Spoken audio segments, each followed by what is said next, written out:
0, 1. Let's get started. Hello and welcome to Beyond Top 10 Tennis. My name is Dr. Ashley Berge and I am your host. I'm the author of 12 books, a CEO of 13 years, an elite performance coach of over 19 years, having worked with athletes throughout Europe, the United States to Australia. I am the world's leading scientist on coach and athlete performance, specifically behind how to develop a top 10 tennis ranking. My work includes everything from mitigating injuries to conditioning behaviors that set a player up long term for the long game towards a top 10 tennis ranking.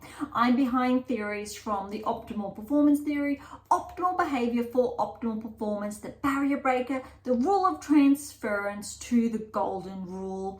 And an additional fun fact is that I'm also the founder of a startup set on data privacy that provides a space for tennis players and others to interact around their game and so much more. As has become custom, each episode we dive into the latest rankings and results on the WTA and ATP tours and really share new data implications around essentially my latest release, How to Develop a Top 10 Tennis Ranking. But look, if you've been following our special editions, you know what today's episode is all about. And there aren't essentially the ranking insights because we are focusing on the US Open. So welcome to episode 118. And I really hope you are excited as I am because we have all third round matches done and dusted. Well, almost.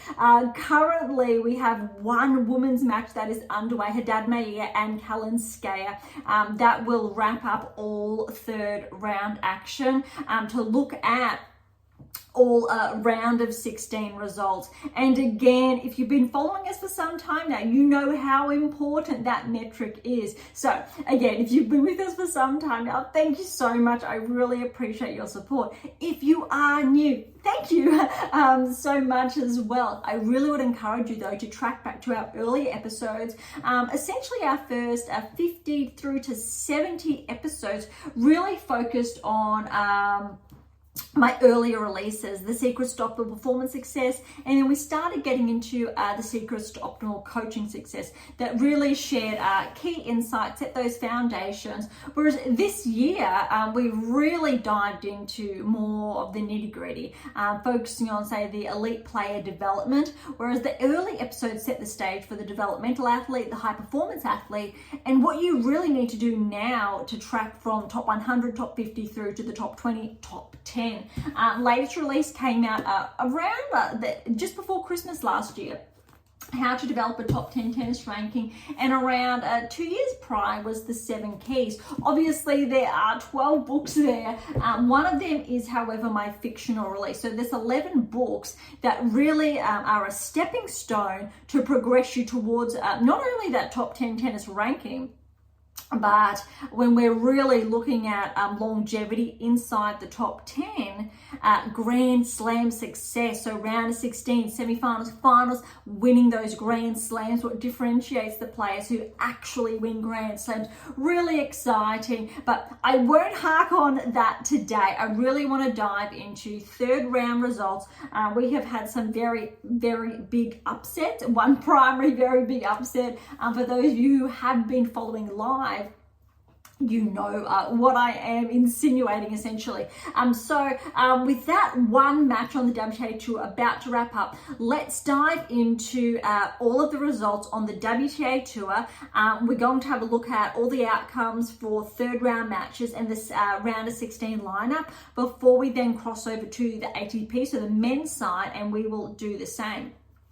I also want to share some additional metrics that I've got down today, just to share some players that may be a little bit more surprising than others, but those who have been tracking, and we've got a lot of, or a handful of first round of 16 results, but also players who have maybe just made one round of 16. We've got one where this is their first US Open and round of 16, really exciting. Whilst also sharing, I will say, some key implications for the players that actually made the round of 16 last year's US Open, and a correction, because in some of our previous episodes I did say that maybe a certain player, or there's probably about 2 or 3, had not made the a round of 16 before, and I've had a little bit of an oversight there, so I must apologize, because they have been prior, let's say, to not just this season, but for those of you who are familiar, the last 3 releases that I've penned focused on, I will say, specifically what goes on behind the scenes to develop that top 10 tennis ranking, obviously in front as well. And historically, those earlier texts around, let's say, 2017, 18 through to 21 really focused on the data and the players. So I was a little bit removed, let's say, for that 1-2 year period, whilst I really looked at different data implications. So I will clarify those points as we do go on today. Okay, so as we speak, Haddad Maia is up against Kalinskaya at 6-3, 4-1. It looks like that's going to be a little bit of an upset. However, on paper, as far as rankings are concerned, it's Kalinskaya, but Haddad Maia has that experience. But we will dive into that as we get to that matchup. Okay, so we're going to start top draw down to the bottom. Swiatek and Pavlyuchenkova. Obviously, the second round match, second half of the draw goes before the first. So this is one that only wrapped up a couple of hours ago. And look, that first set against Pavlyuchenkova, it was a little bit nerve-wracking, as in Pavlyuchenkova was playing very, very well. Just looks like, obviously, Swiatek was able to get that break over that hurdle, and then she was able to continue that level of play through that second set. 6-4, 6-2 to Swiatek. What I really like about this is, even though Swiatek's first round, it was tight. Second round, third round, it's been more tight-knit, and that's what we need, especially Swiatek going into the round of 16. Noteworthy though, Pavlyuchenkova, she's a former Grand Slam finalist. That was not an easy match. One of probably the more difficult matches. I would argue a more difficult third round match, for example, than Sabalenka on paper, and obviously historically with Pavlyuchenkova's background. And that's probably really important to note, that some parts of the draw have, I think, worked in favor to other players and not so much, and we have shared that in our previous special edition episodes, but we will get to more of that later. All right, Kruger Samsonova. Look, Samsonova was a favorite here. Kruger, even though she's just top 60, I believe, she's only 20 years of age. Samsonova, she's around, I believe, 25 years of age. She's a bit more experience under her belt. She's actually been able to hold her ranking inside the top 20 for the best part of the last 2-3 years now, before being around top 40 and obviously ascending from higher up there. But Samsonova and Swiatek, round of 16, this is going to be tricky. Why? Because I've shared this in our last couple of episodes. Samsonova has beaten Swiatek this season. And I think Swiatek is really going to have to be playing strong. But look, Samsonova Kruger, that was 6-1, 6-1. Samsonova's playing solid. Granted, her second round match, though, did go to 3 tight sets. Samsonova almost fell to Buskova in that second round because it went to a tie break. However, 7-1 in that tie break. So Samsonova picked that back up against Kruger, played very cleanly. It was just over an hour. But that's going to be, I think, Swiatek Samsonova, one of the biggest matches to watch for the round of 16. Noteworthy though, remember, round of 16 is a very, very big metric. It sets a precedent, because if you're able to make the round of 16 and you're able to replicate those results, let's say good things do away, but I won't give that away just yet. Although if you have historically been tuning into Beyond Top 10 Tennis and you have read a number of my books, you know what I am insinuating.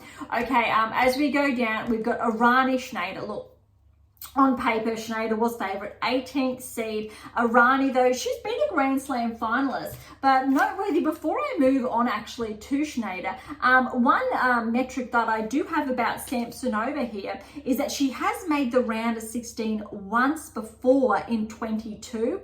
Not since then. She has not progressed past the or achieved a round of 16 result at the Grand Slam level since 2022. So a little bit of a lull in performance despite holding that key ranking range. All right, so when we move on, Schneider with the win over Irani, 6-2, 6-2. What's really interesting here, I've got some fun facts, is that she has made... I'm trying to actually read my writing, and I just did do it a short time alone.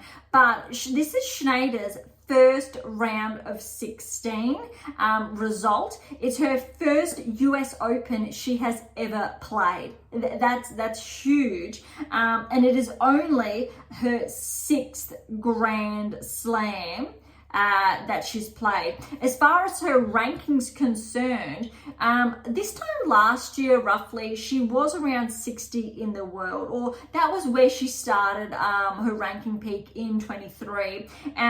182 was where her ranking was in 22. So obviously the last 12 months, she's had a really good rise. But what's really important to note here is that Schneider's been tracking this season really healthily, really good results. But also, let's remember Paolini. She was ranked similarly. She was ranked, I believe, inside the top 50, around top 40, making those inroads. And then it takes a lot of, let's say, work behind the scenes at the events outside at the Grand Slam level. And that's what Paolini obviously has done and has been able to transfer that at the Grand Slam level. Schneider, she has not been able to do that yet. However, she started to do that this season, obviously with that one round of 16, which is very, very significant. And why I'm sharing this is because her opponent next is Pegula. Pegula got a very good win over Bozes Miniero, 6-3, 6-3. Although that second set was looking a little bit more tight. So it was, I think it was closer than the scoreline does, I think, suggest. But it was just over an hour as well. Pegula, this is a correction. Yes, Pegula has not made the semi-final of a Grand Slam previously, no. However, she has made the quarterfinals. I believe I may have said that that was not the case historically, that it was potentially maybe just the round of 16.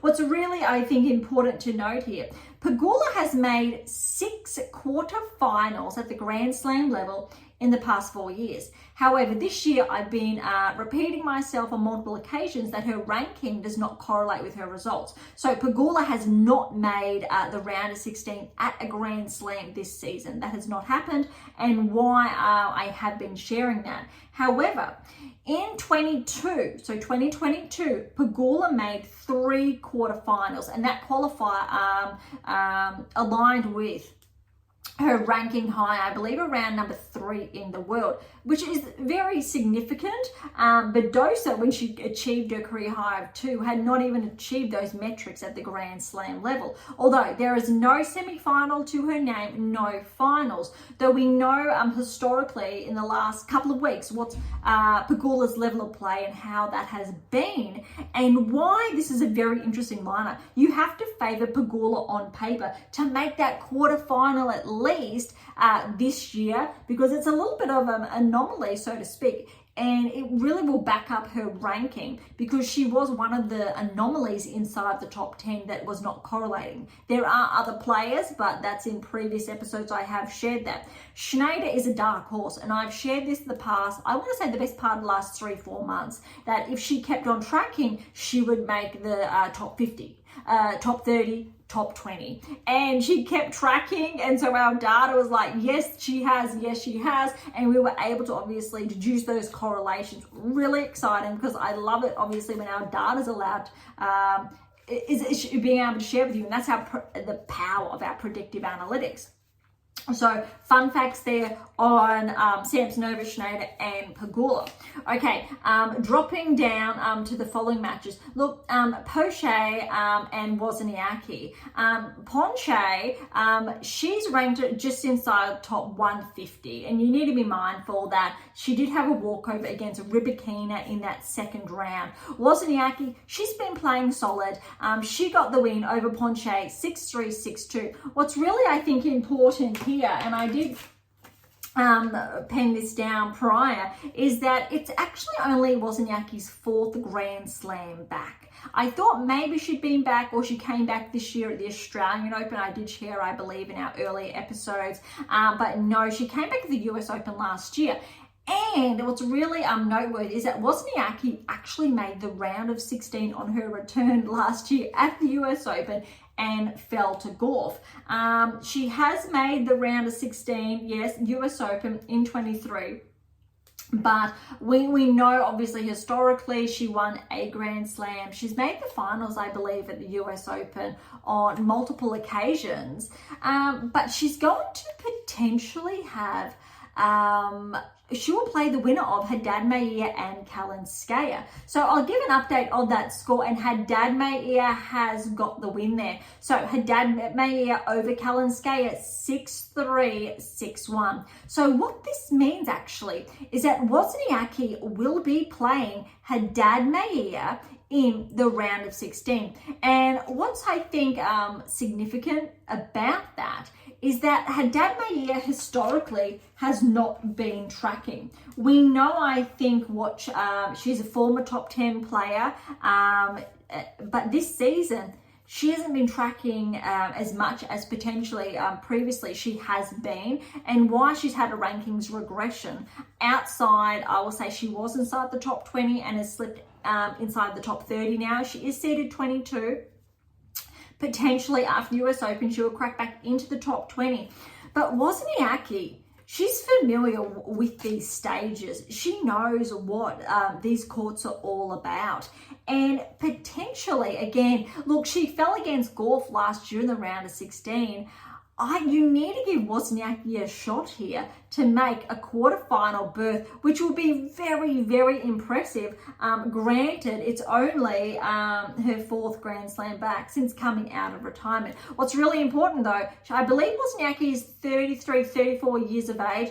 As a ranker, we will get to that match shortly. She's, I believe, 34, 35 years of age, still going strong. And I think it's really important to say Djokovic, for example, despite his results this season at 37 years of age, it doesn't matter if you're in your mid to later ends of your 30s, you are still able to win Grand Slams. It's just that in more recent years, we haven't seen that outside the primary 3 or primary 4. Serena Williams was winning Grand Slams in her 30s. It's just that I think there's a lot more noise around players coming up in their late teens, early 20s. Although when we're looking at the data and key correlations there are no age-related correlations. You are still capable of obviously peaking in your late 20s, early 30s. Lee Na's a perfect example. Historically, she was one of those players that did that. Also, this season is Paolini at 28 years of age. She finally found those, I'll say, those peak performances and being able to apply that at the Grand Slam level. Okay, let's drop down here. Makova, Potapova. Makova was favored despite, I think, similarities in their rankings. Makova, this time last year, this was her last Grand Slam that she did play. And you know what? Makova actually made, yes, the semi-finals of the US Open last year, and she fell to golf.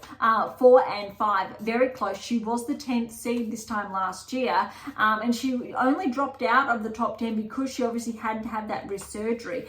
And I think she's dangerous. However, again, what's very, very important, Makova, Potapova, 6-4, 6-2. Paolini and Putintseva, 6-3, 6-4 to Paolini. So Paolini will play Makova in that round of 16. But if we're looking at, I think, Makova's performance first, I pinned down, this is actually, yes, her 2nd Grand Slam back. She did not play the French. I think I could have insinuated that in a few episodes back. But again, she's actually made the final in 23 of the French Open, which you do know that. But yes, last year, the semi-finals of the US Open. So with those two metrics, very deep at the Grand Slam level. Granted, yes, it's only her 2nd Grand Slam back this year, but she's going to be very, very dangerous. She got a very good win over Osaka very early on in that second round. So it is going to be tough. Look, Paolini, Putintseva. Paolini, she played very well. Putintseva did not play bad. She put up a really good fight, especially in the earlier part. Well, the earlier part of that first set, Paolini did get an early break, and then she went on to win that first set. Second set, 6-4, was a little bit more tight. Paolini, I will say, she wasn't playing her best tennis in that second set, and she really had to dig deep. Putintseva, she picked up her level of play, but well done to obviously Paolini. So against Makova, that's going to be very interesting. Need to favour Paolini if she's able to maintain and find that next peak performance. All right, Rus with the E, Badosa. This was tight. Look, Rus played a huge first set, and she wasn't able to keep that up. So 6-4 first set to Rus. Second set, Badosa, she just played, I will say, really good tennis, and Rus's level just dropped right off. So second set to Badosa, 6-1. Third set was absolutely huge. It went to a tie-break. Badosa got the win, 10-8 in that tie-break. So 4-6, 6-1, 7-6. Rus, though, she really fought for, I think, that first set, and it was almost a little bit disappointing that she wasn't able to get that win. I do believe Rus even had a match point. I believe that was the case. Just the one, though, wasn't able to close it out. So well done to Badosa, though. That was really, really tight, and she really clawed her way through. And I tell you what, Badosa has a very, very interesting, I think, round of 16. But how's this for a couple of stats here? So Badosa's made the round of 16 twice in 22. So 2022, 2 round of 16s, got to number 2 in the world. And that doesn't add up. Why it doesn't add up? Because Paolini's already made 2 finals at the Grand Slam level, and she's number 5 in the world. So, and I've shared this previously, that the rankings were incredibly skewed around that 2022 because there was still that lapse for the ranking pauses to catch up. So it's really important to share that these Grand Slam metrics, that players with top 10 rankings, they weren't performing at the Grand Slam level. However, interestingly, in 21, Badosa got a quarterfinal and a round of 16 result. Very good. Hasn't been able to obviously reproduce those results. Round of 16 also in 20. So Badosa, she's familiar with the round of 16. She knows what the round of 16's been about. She's obviously won 1, 2, 3, 4, 5 times at least, obviously including that that quarterfinal there. However, there was zero correlation with that top 10 ranking. Well, maybe potentially there's a case for a top 10 ranking in 22, probably position her around 9-8 in the world at that time, but not with that too. It's very similar when we're looking at Pegula. She had 3 quarterfinals in a season. Badosa wasn't obviously achieving that level of success. So very, very important to, I think, be conscious to that when we're talking about rankings and Grand Slam performances. She will play Wang next. And I think what's really interesting is this is Wang's first round of 16 result. You need to give it to Badosa potentially on paper. But first, before I get ahead of myself, Wang over Azarenka, 6-4, 3-6, 6-1. Look, it looked like that second set, Azarenka was coming back and she was going to hold that form for the third set. But that wasn't the case. Wang, she just kept playing her game. She found her groove, essentially, that she had in that first set. Very tight. It went for 2 hours, 22 minutes. So that's a huge win for Wang. What's really important here is that I do believe potentially Wang could upset Badosa if she plays some of her best tennis. And this is because Wang was in 2 points, only 2 points of defeating Zheng, the Australian Open, obviously finalist and recent gold medalist. Was very, very close. So Wang has that capacity. I think it's a matter of if she's on her game on that day. Badosa's a little bit different, but for both women, that's a huge feat, round of 16 result there. Okay, Navarro, very good win over Kostyuk. Obviously, I did share earlier that this could have gone either way in our early special edition episodes, but Navarro over Kostyuk, 6-4, 4-6, 6-3. I think that scoreline, just under 2 hours, really, I think, highlights how good both of these players were, why it was so close. Kostyuk's been tracking all season, and so has Navarro. Kostyuk is looking like she's going to crack the top 15. Not become a barrier breaker just yet, but yes, top 15 I'm sure is on the cards, probably before the year's out. Navarro, though, if she keeps tracking, she will become a barrier breaker this season, cross that threshold. Navarro, she has made the round of 16 and the quarterfinals this year at the Grand Slam level. She had never passed the first round before at the US Open, so she's already on a high. So this is really, really huge for Navarro. She will, however, it was this time last year when I believe she did make the round of 16 that she did fall to Gauff. So it's going to be a very, very, I think, tricky match from that perspective. We know Gauff, been getting those wins of late. However, I do recall that Navarro has upset Gauff as well this year. I don't obviously have the French Wimbledon or the Australian statistics in front of me, but something tells me Navarro has been a bit problematic there. So what I'm sharing is that she will play Gauff in the round of 16. Gauff had a very good win over Svitolina, 3-6, 6-3, 6-3. So Svitolina got that first set. Very, very impressive by all accounts. It was very hard to know who to root for, Svitolina or defending champion, but way to go, I think, for Svitolina to get a set off Gauff, and then Gauff to be able to, I think, hold her own in those last two sets. Went for a little bit over 2 hours. Navarro's match, I did share just under 2 hours, so a little bit over. There's really there's 10 minutes apart for the two of them. So this round of 16 is going to be very, very close, but I'll share more later. All right, Zheng and Naimana. Zheng has been, I think, a force to be reckoned with. 6-2, 6-1 over Naimana. However, in all fairness, Zheng has had an incredibly, I think, easier part of the draw in contrast to, I'll say, other players. So a really smooth ride. She has not faced a seed yet. She will face a seed, however, in the round of 16, because Vekic did get the win over Stearns, 7-5, 6-4, a little bit over 1.5 hours there.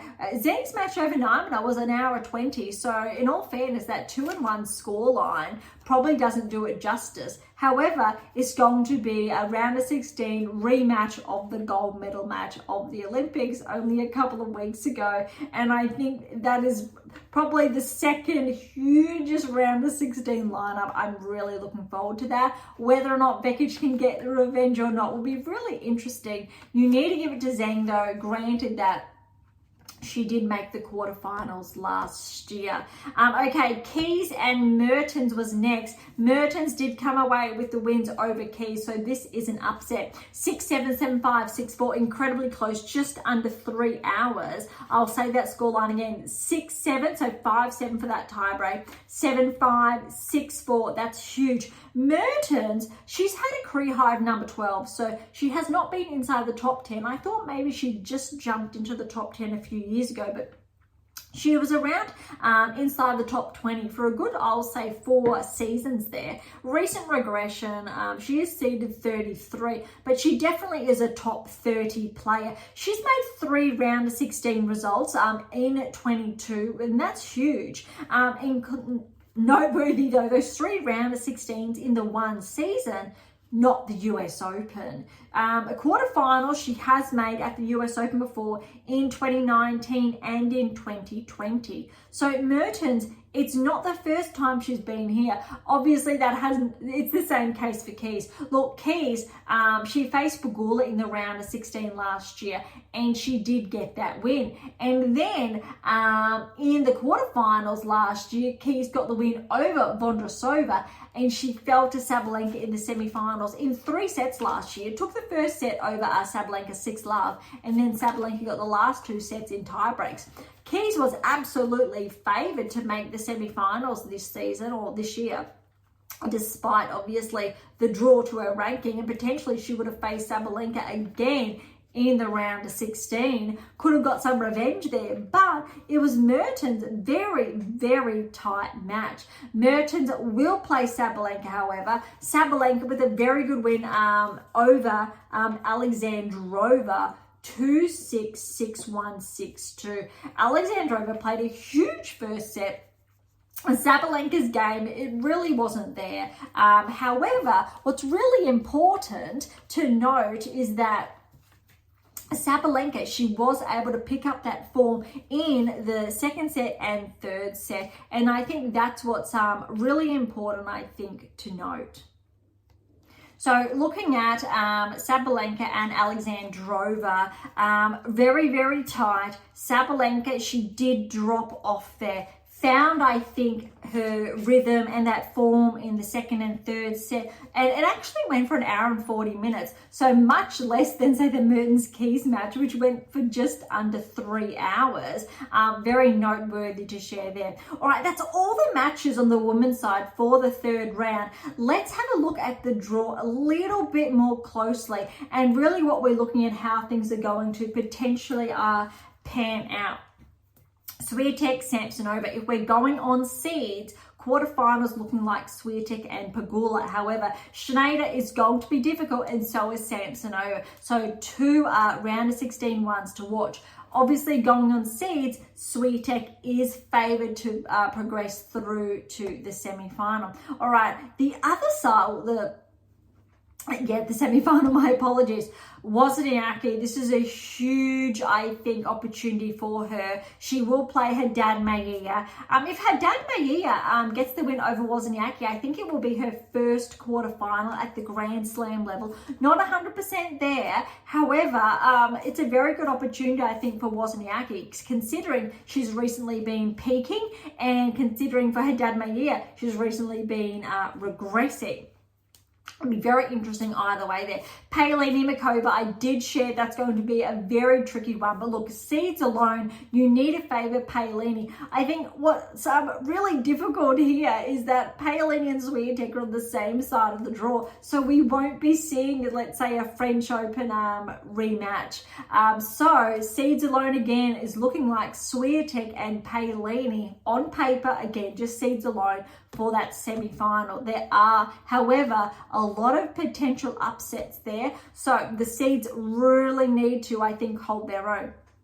Noteworthy here is that every player in the round of 16 has a seed to their name. Only 3 players do not. And what's really interesting here is that Wozniacki, a former Grand Slam champion, does not. Mikova does not have a seed, former Grand Slam finalist. I think the biggest surprise packet is Wang over Azarenka there. And obviously she's not seeded. However, she almost took down Zhang at the Australian Open. And I really do remember that very clearly because I wrote an article about that I was so impressed with her level of play. Okay, but looking ahead, Badosa has a very smooth path potentially with Wang to get to the quarterfinals. However, Navarro-Gauff, you need to favour either Navarro-Gauff to get through to the semifinals. But I'll tell you what, Badosa's having a very, very exciting year. So, look, on paper, you really need to give it to Gauff as far as seeds are concerned, but potentially we could see an upset. Gauff, though, has been playing strong. The other bottom half, if we're going on seeds alone, we're looking at Zhang and Sabalenka for the quarterfinals. That will be a very interesting match slash blockbuster. Looking obviously for Sabalenka to progress to the semi-finals, and we will see a repeat potentially of last year's US Open final against Gauff and Sabalenka. That is absolutely huge, very, very significant there. Okay, that wraps up the women's side of the draw. So let's head on over to the men's third round action and what's looking for the round of 16 lineup. Sinner O'Connell, a lot of smooth sailing there for Sinner over O'Connell. O'Connell's first third round result, I believe, at the Grand Slam level, 6-1, 6-4, 6-2 for Sinner, really clean. He's definitely favoured. You've obviously got the other top seeds out, two of the top three are out.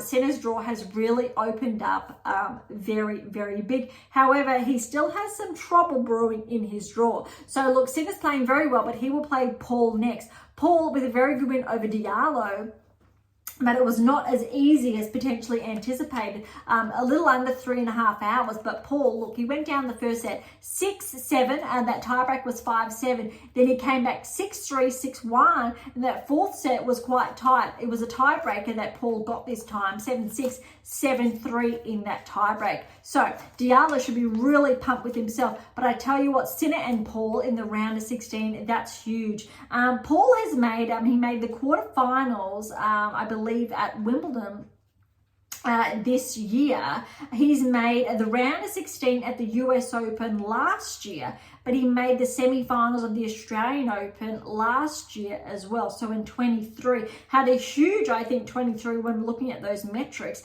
Noteworthy again, a round of 16 and a semi-final, no top 10. So I'm really, I think, trying to drive that home, especially on the women's side with those results. There's still no correlation, to be clear. There's a ranking anomaly, skew that should not have happened. But Paul and Sinner, Paul's one of the top players this season. So Sinner's going to have to be on his best. This could definitely be a semi-final match. Despite Paul being seeded 14, he really is on track to become a barrier breaker this season. Very, very important to, I think, keep in mind. All right, Borges and Menzies, two surprise packets there, but Borges with a very good win over Menzies, just 6-7, 6-1, 3-6, 7-6, 6 love. So it went for under 4 hours, a little bit under. But look, I'll say that again, Borges over Menzies, the up-and-coming, I think, 18-year-old there. Look, 6-7, that was 5-7 tie-break. And then Borges came back, second set, 6-1. Then Menzies came back, third set, that was 3-6.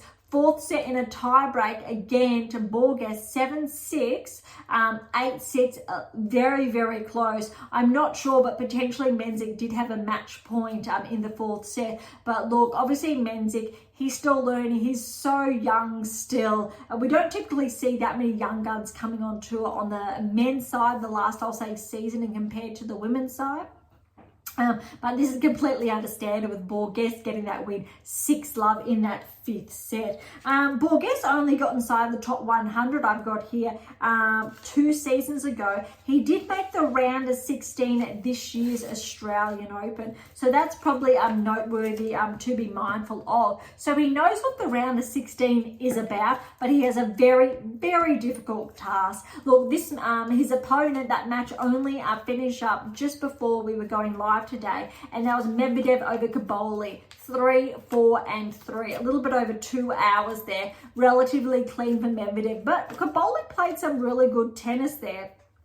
So look, you need to favour Medvedev, and Medvedev is last year's finalist, I do believe.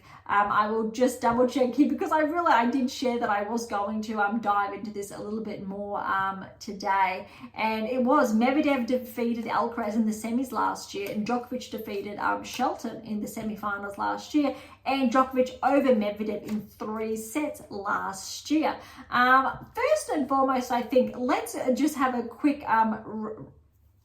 touch on the women's side, where last year Swiatek fell to Ostapenko in the round of 16. Hopefully she can go one step further or more this year. And I shared Gorfeld got the win over Wozniacki. So these are some players that are obviously still in action this year's event. Sabalenka got the win over Kazatkina at the round of 16 stage. Zheng over Jabeur at the round of 16 stage.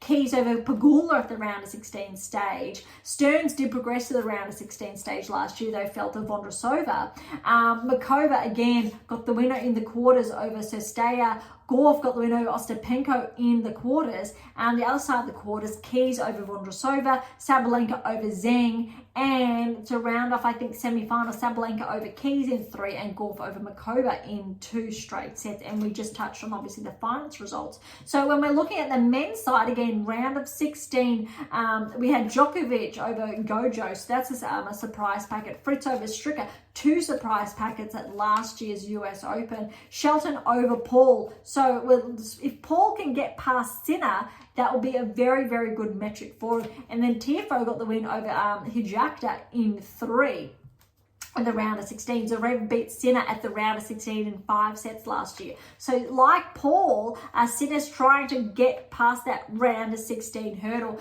Medvedev over de Minaur in 4 sets last year. So Alex is looking to get past that to make his first quarterfinal at the US Open. And our data has predicted that Alex could potentially progress there. I'll say should, but that all comes down also to his opponent, so we will get to that shortly. Rublev over Draper in 4 sets, and we know both of them are still in action, and potentially we will see, no, we're not going to see a repeat, but potentially as the draw tracks on, because both of those players are still in action. Alcaraz over Arnaldi, and we know that Arnaldi just missed that hurdle, so no surprises there. Tiafoe Shelton was in 1 quarterfinal, Shelton with that win. Djokovic over Fritz with that win. And then the other side of the quarters, Alcaraz over Zverev straight sets and Medvedev over Rublev straight sets. All of these players are still in action. Medvedev then over Alcaraz and Djokovic Shelton that I did touch on a short time ago. All right, that wraps up last year's results. So just to, I think, give a better picture, even on both tours, of players who are still around and those that have fallen early. So Medvedev, he's definitely favoured to get that win over Borges, but it's not surprising that Borges has made the round of 16 because, like last year, there's always those surprise packets that do show up. Not all, but we could say that 2% anomaly there of, say, top 10. Okay, other matches that unfolded around third round. Draper, very good win over Van de Zandschulp. Van de Zandschulp got that straight set to win over Alcaraz. Wasn't able to maintain, I'll say, that peak performance. Draper, very good win. 3, 4, and 2 over Van de Zandschulp. Look, Draper has Macaque, and I've got down here, Macaque only made the top 100 in 22, and this is Macaque's first round of 16 at the Grand Slam level. So very, very significant. Macaque got a win over Goffin, former top 10 player, 3, 1, and 2. That match was actually a little bit over 1.5 hours. So very impressive tennis from Macaque. You need a favourite Draper. And I think this potentially would be Draper's first quarterfinal result at the Grand Slam level, potentially. But look, Macaque's very dangerous because I believe he did win gold in the mixed doubles at the Olympics. So I think Macaque really throws in a lot more serves and volleys, gets into the net. He has a very good shot over Draper, but I think it's up to both players to see how they mix that up. Okay, going down, de Minaur over Evans. This was tough because we know Evans had a really huge first round match, very clean second round match over Navone. It went for 2.5 hours, but still that first round was over 5.5. But look, Alex, I'll say that the first 2 sets were very tight. 6-3 first set to Evans. It was tighter than the scoreline suggests. Second set actually went to Evans, 6-7. Evans got that tie break 7-4, and this was really looking at an incredibly tight encounter, but Alex ran away with the next 2 sets, 6-love, 6-love. I really need to, if I was wearing a hat, I'd take it off to Evans, because this is what it's all about. This is huge respect, huge sportsmanship, because too many players, I think these days, retire halfway through a set rather than just playing what they're capable of playing for, I will say, respecting their opponent to be able to finish the game out. Completely understandable if you've rolled an ankle and you can't walk, or if you've torn something, you've done something a little bit nasty and you really just cannot continue. But if you know that in some way, shape or form, maybe you can hang on out there just so your opponent can close out the match, opposed to a walkover retirement, it's always a really nice feeling. So well done to Dan Evans for sticking that out. That's huge. And well done to Alex to making the round of 16. Alex now has made the round of 16 at every event this season, which is really, really cool, phenomenal. First Aussie to do it since Hewitt. However, we're looking at the grand scheme of things with all players. This is why Alex's ranking does correlate with the top 10, because I'll tell you what, not every player inside the top 10 has made the round of 16 at the Grand Slam level this season. Absolutely no, that has not been the case. Alex should be, I will say, ranked probably 6 and stay there, opposed to other players regressing, because we know when I'll just head on over to the rankings, just for example, yes, look, Sinner's won a slam. Djokovic, Alcaraz, even though Djokovic has not been tracking as much this season, he's won gold and he made the finals of Wimbledon. Zverev's been tracking, Medvedev, he's been tracking. But I will say Rublev at the Grand Slam level, we need to put Alex ahead of him. We need to put him ahead of Hurkacz. We need to put him ahead of Rudd. We need to put him ahead of Dimitrov. All the 40% of those players know Alex is right there behind Medvedev with that level of consistency, even with the events outside of the Grand Slam level. And there should be, hopefully, a correction in the rankings from that perspective post US Open. Right, he will play Thompson. Thompson, a really big win over Analdi, and you just heard me share about Analdi. He made, I believe it was the round of 16 last year. But Thompson, what do I have here? He's made the round of 16 actually once at the US Open in 2020. I thought it was his first round of 16, but it'll be his second, and it also has been at the US Open. So really impressive for Thompson. There's something about the US Open for him. But look, Diminor, Thompson, an all Aussie battle. Obviously on paper you need to give it to Alex, but I'll tell you what, Thompson's been tracking this season. His ranking's just outside the top 30. He has been ranked as high as 30 in the world this year. I think he's around 34 at the moment, but it's going to be dangerous. And I tell you what, irrespective, I think, of who wins, they really have a very good chance of pushing all the way through to the semi-finals. But I really want to give that chance to Alex because of how he's been playing this season. All right, and we'll drop down further. We've got Ruud and Shang. I think Shang really gave Ruud a scare, and Ruud came back from 2 sets down to love. Huge tennis. Shang was looking like he was getting the win there. Noteworthy is that Ruud's made the final of the US in 22 and he lost to Alcaraz. So I believe that's when Alcaraz won the US Open. But Shang was very, very dangerous. He got the first 2 sets, 7-6, 7-1 in that tiebreak, then 6-3. Shang was playing huge tennis, and then I wasn't able to maintain that level of play. Ruud came back the last 3 sets and won them 6-love, 6-3, 6-1. Went for a little bit, I'll say almost 3 hours, 45 minutes, 44 there. But well done to Ruud getting through in 5. He will play Fritz next. Fritz, a very good win over Comasana, 3, 4, and 2. All right, next we had an upset, Musetti and Nakashima. Nakashima with the win there over Musetti, 6-2, 3-6, 6-3, 7-6. That tiebreak was 7-4. Nakashima, he made the top 100 about 2 to 3 years ago. I believe he's only 23 years of age, so he really did crack the top 100 quite young.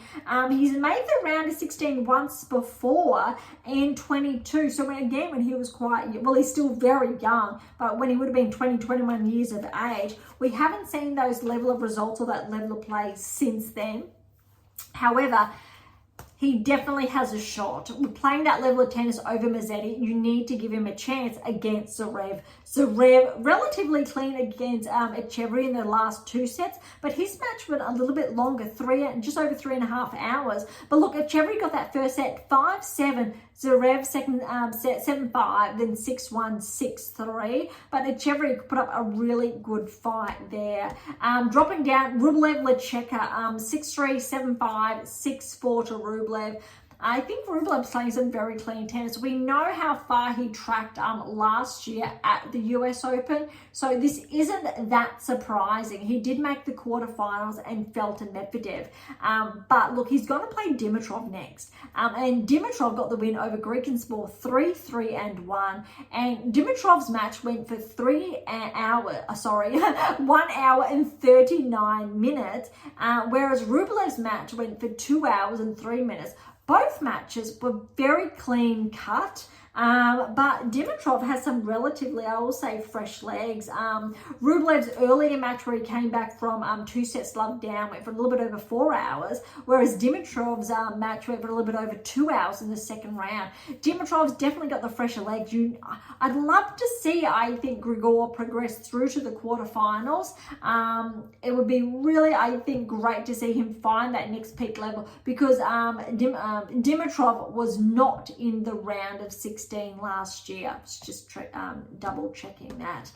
Shelton and TFO, this was a huge match. If you were like me and you were on your edge of your seat, it was very, very impressive from both players.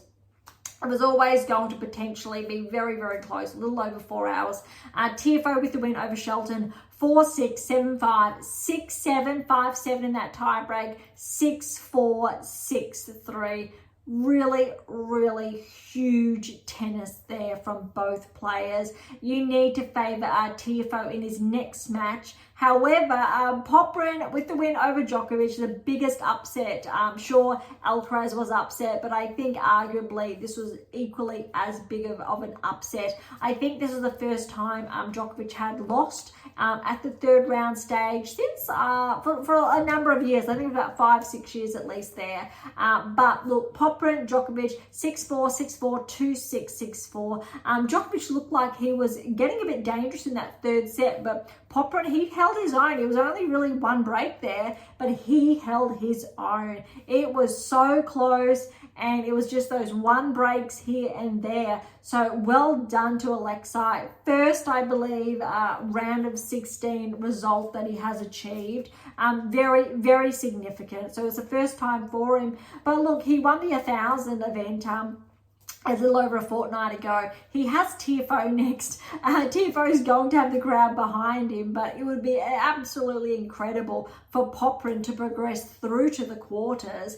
You just don't know. He's coming off a win against Djokovic. It was a little over 3 hours, whereas TFO and Shelton, I shared, was a little bit long, almost, look, 45 minutes longer, I'll say, but it's going to be very, very close. TFO will have the experience with him, but Popyrin has been progressing, but so is TFO.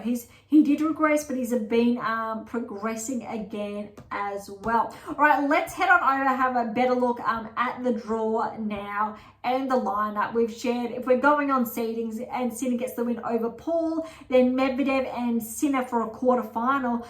Look, you kind of want to favour Medvedev because of historically his results at the US Open. However, it would kind of be really exciting, I think, for tennis for Sinner to get all the way through, because look, Alcaraz has 2 slams to his name this season, and maybe Sinner can get close enough to get 2 slams to his name this season as well. But he's going to have to get past Paul, Medvedev, and then whoever else on the other side makes the final. This part of the draw, the bottom half below, has really opened up because very, very significant. Draper and Macaque, one of them are going to make their very first quarterfinal. De Minaur, Thompson. On paper, let's say Alex progresses all the way through to the semi-finals. So if we're going on seeds alone, Alex will have to play Sinner. You really want to give Alex a chance to maybe, just maybe, make his first final at the Grand Slam level, which would be absolutely phenomenal, I think. I'd like to think the US crowd would be getting behind him. Other side of the draw, Ruud and Fritz. Look, you really want to favour Fritz here despite rankings. Yes, Ruud's made the finals of the US Open previously, but Fritz is playing some really, really good tennis this season. I really want to favour Fritz to progress through to the semi-finals. However, let's say Fritz gets through, let's say Zverev gets past Nakashima, you've got a replay. I believe it was the quarterfinals, I think, of Wimbledon this year, I want to say, or thereabouts.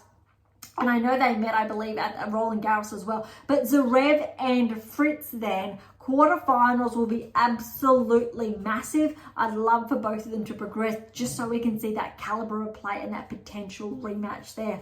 But as far as that side's concerned, it looks like Zverev on paper will track. I think he's made the semi-finals at least 2 times this year at the Grand Slam level. So yes, he is correlating with his ranking. Arguably, Zverev should actually be ahead of Djokovic in the rankings because Djokovic has not won a title this season. Yes, he's won gold. Yes, he's been a Grand Slam finalist. Zverev's been a finalist as well this season, and he's also made the semi-finals of Grand Slams as well. So I think that's a little bit touch and go as far as those rankings are concerned.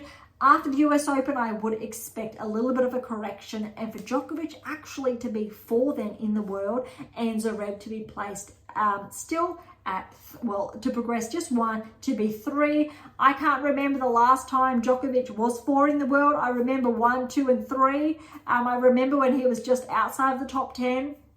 However, it will be very, very, I think, unusual, but there is that change of the guard. That next generation of play is coming through. All right, in the bottom quarter, we've got Rublev, Dimitrov, Tiafoe, Popyrin. As far as rankings are concerned, you need to give Tiafoe and Rublev the benefit of the doubt. But look, Dimitrov really could get that win, and Popyrin also, and potentially then meet in the quarterfinals. But again, this quarter, since it has opened up, Rublev potentially has his best chance of making a Grand Slam semi-final, but it's no easy task in any way, shape or form. Noteworthy on paper, the men actually have 1, 2, 3, 4 players that are not seeded, whereas the women only had 3. So the women's seeds have been holding up their end of the bargain a little, just slightly more than the men, and that's courtesy obviously of Tsitsipas being knocked out, and then Korda being knocked out, looking at the higher seeds, Hurkacz being knocked out, and we know Rune was knocked out from that perspective. But as far as Djokovic is concerned, Popyrin is seeded, and the player, and I'm trying to find where the draw is, I am looking for Alcaraz in the draw. There has been obviously a seed in his place, which is Draper, because Draper is seeded and he did get the win over Van de Zandschulp. So that obviously has corrected itself. So a little small openings from that perspective. It'll be very interesting, I think, to see what players actually do progress through the round of 16 through to the quarterfinals. But it is an exciting time because I tell you what, if you've made the round of 16, there's a very good chance you will make a future publication, because the 3 books in the What Is Your Game Missing series, What Is Your Game Missing, What Is Your Game Missing Now, and What Is Your Game Missing to Win, one of those books was actually the #1 tennis book in the world to read when it was published. Very exciting. But round of 16 players of those seasons made it into those works, tracking their key progressions, regressions, the correlation between their rankings and their results. Very, very exciting, and how we're able to leverage those predictive analytics, and why it's essentially the space I work in, looking at rankings, correlations at the Grand Slam level, and why I guess that's positioned me as the world's leader in this field, especially why I also highlight the Grand Slam level and how there are direct correlations to develop that top 10 tennis ranking and obviously win those Grand Slams and achieve replicated success, so more than one Grand Slam.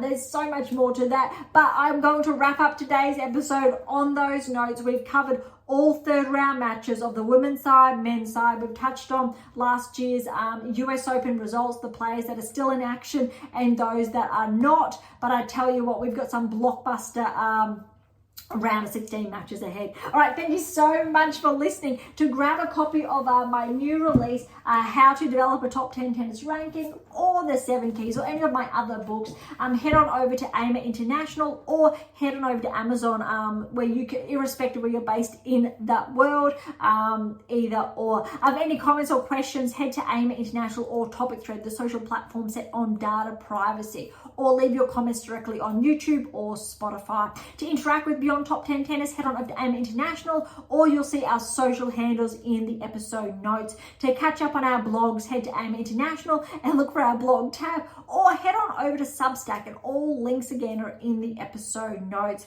For something different, head on over to Pink Octopus Books. That's where my fictional release is. For something left of field, visit Spruik for some random polls. And of course, if you enjoyed today's episode, please subscribe, like, share, and all of the above would be absolutely phenomenal. And for those of you who are interested, we do have scholarships available on AIMA International, as well as options to work with me exclusively to optimize your performance and to nudge you closer towards that top 10 tennis ranking and or Grand Slam success. So don't be shy and come and say hi. Okay, on that note, thank you so much for listening. I am so incredibly grateful. I am your host, Dr. Ashley Morgan Berge, and this is Beyond Top 10 Tennis.